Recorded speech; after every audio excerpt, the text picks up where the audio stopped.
All right, ladies and gentlemen, welcome back to the channel, guys. Today we have a Houston Rockets video for you. Now, we're going to talk about what happens, just kind of honestly predictions and that type of thing for this offseason for the Houston Rockets. Now, we all know that the Houston Rockets, they're going to be extremely aggressive. They're going to be extremely aggressive in probably the draft, free agency, the trade market. I fully anticipate them to follow through with basically essentially what they said and be super aggressive. Now, their plan is to essentially make it back to relevancy and competitiveness next season. And I've said this time in and time again, that is 100% possible. I know it sounds crazy, but there is a lot of talent on this roster. I know they won 17 games, and it is absolutely embarrassing.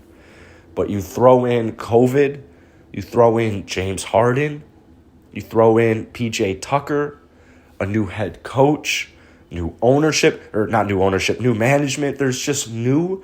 This year was so wacky that even if we had James Harden and Russell Westbrook in the same team as last year, I still think that there would have been a ton of issues just because it's been a dysfunctional year in all of the world. Not just Houston Rockets basketball, not just the NBA. It's been a funky world that we have been in the last, however long, month, year and a half. And it's tough, man. It's tough. Every team, every player, everyone's going to react differently. And this, I feel like we just kind of got shafted by injuries, by, drama, meaningless drama. And just there was so much that it feels so good to have this season be over and for them to have hope. There is a ton of hope in Houston right now. There's a ton of hope with this team, as crazy as it may sound. So we're going to talk free agency and trade predictions here for you guys. Now, fortunately for the fans, general manager Rafael Stone, he does not expect this to be a regular occurrence. He said that there was a horrible wave of injuries and that the record does not indicate the true talent level of this team, and he expects a very much more competitive team as soon as next year. Now, I don't think that they're going to be making as big moves of something. I just don't think they're going to be making as crazy moves as you may think. I don't think they'll be throwing a package together for Karl Anthony Towns. I don't think they'll be throwing a package together for Zach LaVine. Anything like that, I think that's kind of out of the cards. But it is important to know that one benefit for the Houston Rockets is just the enormous... Oh my God, this fucking siren, dude. One benefit for the Houston Rockets is the enormous number of future draft picks. I mean, we acquired them through James Harden, Russell Westbrook, Robert Covington, PJ Tucker. There's just a ton of first-round picks. And going into the draft, having 3 confirmed first-round picks this season, it's not only hopeful and inspiring, but it holds some leverage. There's some leverage. I just posted on my Houston Rockets Daily channel. The link is in the description to that. Also, the Discord is in the description, and my Twitch, and everything you need. But I was just talking about how if the Rockets don't get the first pick in the draft, I kind of want them to possibly look into trading up. Because let's say they get the 4th pick in the lottery, which is still very, very good. Most likely, top 3 will go Cade, Mobley, Suggs.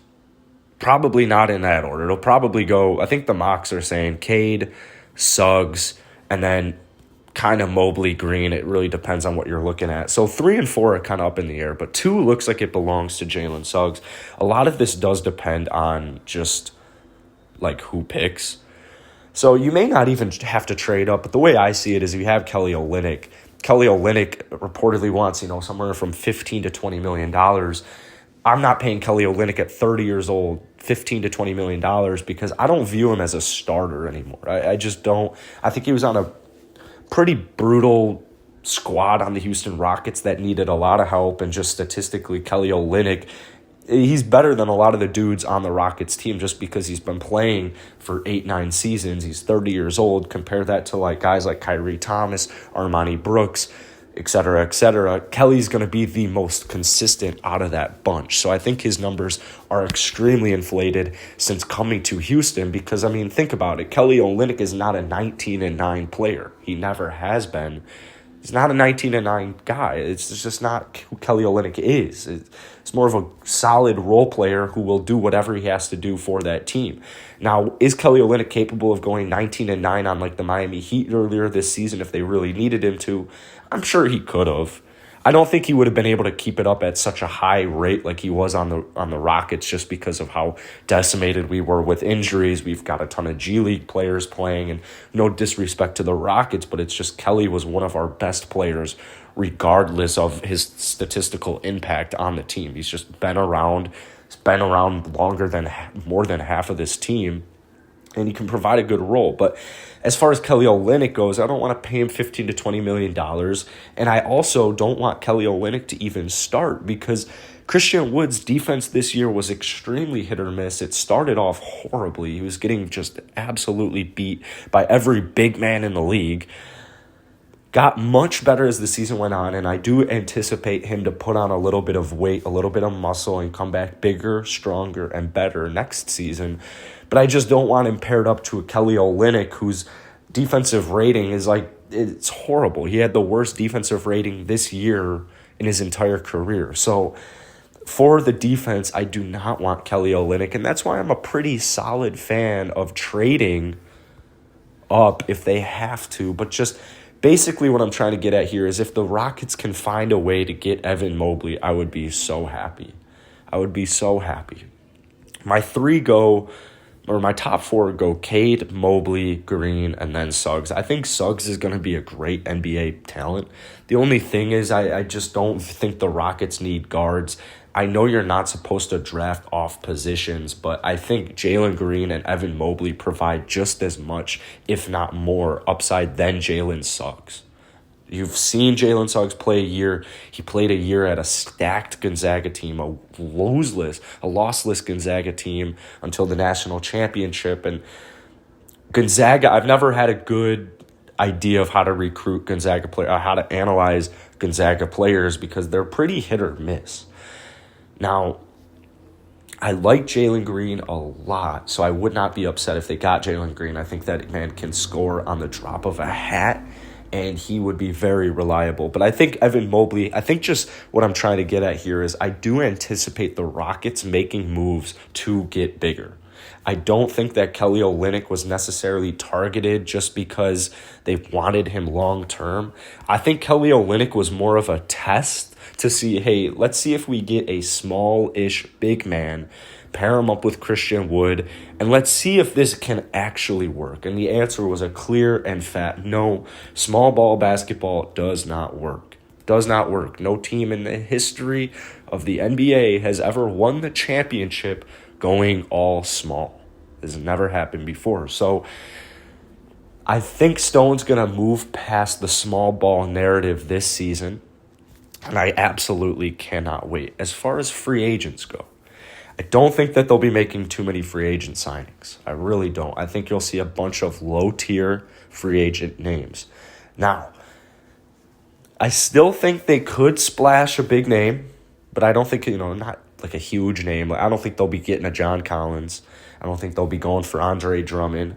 But I wouldn't be surprised if they target guys like Norman Powell, guys like Gary Trent, guys with upside who have provided and shown that they can add value to teams. But I do think that they go for a lethal sharpshooter three-point guy. I do think Doug McDermott is somebody the Houston Rockets will target. Now, as the offseason moves on and moves on and moves on, we will have a better idea at more specific names. I know the Warriors were interested in trading for Eric Gordon around the trade deadline, so I do anticipate Eric Gordon being gone some point in the next year. I don't think Eric Gordon will be here 1 year from now, and it makes a ton of sense. John Wall and Eric Gordon are the two big contracts on this team, and Eric Gordon's contract really isn't that bad. It's just kind of bad when you look at it from he's 30, 31, making almost $20 million to play in 20 to 30 games a season. It's to come off the bench, might I add. So I don't think that I do think Stone's going to trade away Gordon. I mean, it's just, I know you need a bench piece, but I don't think you need to pay that bench piece almost $20 million when your team is clearly in maybe not rebuild mode, but readjustment mode. I just don't think Eric Gordon has a spot on the team in a couple of years at the very least, just because typically when you have a new GM come into the team, I feel like what always happens is they do an evaluation year and then they start to clear the house. So we'll see what happens with Eric Gordon. As far as John Wall is concerned, I highly doubt he is moved. I don't think you can move a contract that big. And if you do, I don't think that the return will be that great. Hopefully they can work on some sort of deal. I think that might not be too far-fetched. But as far as just like a clean trade goes, I mean, $45 million, it's just a lot of salary that you have to fill. So I'm not quite sure about the John Wall trade. Obviously, I'm not a genius at this. So I don't think John Wall will be shipped away. They could possibly reach a new contract, a new buyout deal, something like that. I don't think that's too far-fetched. But, John Wall getting traded to, like, the Los Angeles Clippers, unless you want, like, Paul George, I don't think that that's going to happen. And maybe you don't want Paul George, but I don't think that they'd give up Paul George and take John Wall. So, anyways, guys, that's going to be it for today. I would love to hear your predictions and predictions and just kind of anything for free agency, draft, trades, anything like that. Going to be doing a ton of hypotheticals here in the offseason, so if you enjoyed it, hit the like button, hit that sub button. We'll see you guys later.